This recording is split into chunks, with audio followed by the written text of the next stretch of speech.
দর্শক, আপনারা জানেন ইতিমধ্যে সারা দেশে ৬২৮টি থানার কার্যক্রম শুরু হয়েছে। এই বিষয়ে আরো খবর আমরা জানবো। রাজধানীর তেজগাঁও থানা থেকে যুক্ত হচ্ছেন আমাদের সহকর্মী কাজী ফয়সাল। ফয়সাল, আপনি তেজগাঁও থানার সামনে আছেন। থানার সকল কার্যক্রম শুরু হয়েছে কিনা, সবাই যুক্ত হয়েছে কিনা, সবকিছু মিলে জানাবেন।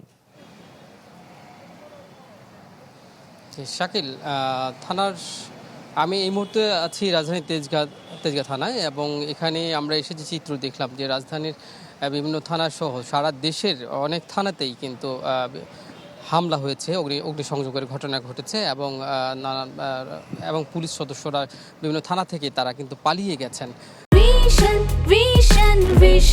100% কপার কন্ডেন্সারে তৈরি ভিশন ফ্রিজ, তাই গুণে মানে অটুট থাকে বছরের পর বছর। এর পরবর্তীতে তারা অভিযোগ করেছেন যে তাদেরকে বিভিন্ন সময়ে মানে ব্যক্তি স্বার্থের জন্য কিংবা সরকার নিজ স্বার্থের জন্য, অর্থাৎ আওয়ামী লীগ ব্যক্তিগতভাবে তারা নিজ স্বার্থের জন্য তাদেরকে অর্ডার করেছে, অবৈধভাবে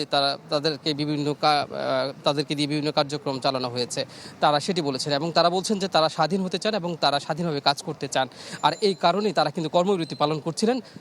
গত পরশুদিন থেকে তারা এই কর্মবিরতি প্রত্যাহার করেছেন আশ্বাসের ভিত্তিতে, অর্থাৎ অন্তর্বর্তীকালীন যে সরকার এসেছে সেই সরকারের আশ্বাসের ভিত্তিতে তারা কিন্তু তাদের কর্মবিরতি প্রত্যাহার করেছেন এবং তারা থানায় ফিরতে শুরু করেছেন।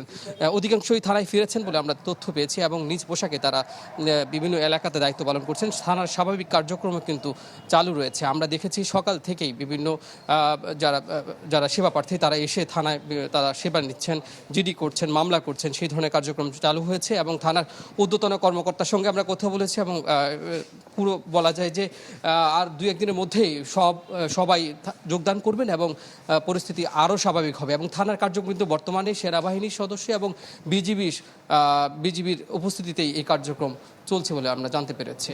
শাকিল, ফয়সাল, আপনাকে ধন্যবাদ আমাদের সঙ্গে যুক্ত হওয়ার জন্য। দর্শক, রাজধানী তেজগাঁও থানা থেকে যুক্ত হয়েছিলেন আমাদের সহকর্মী কাজী ফয়সাল।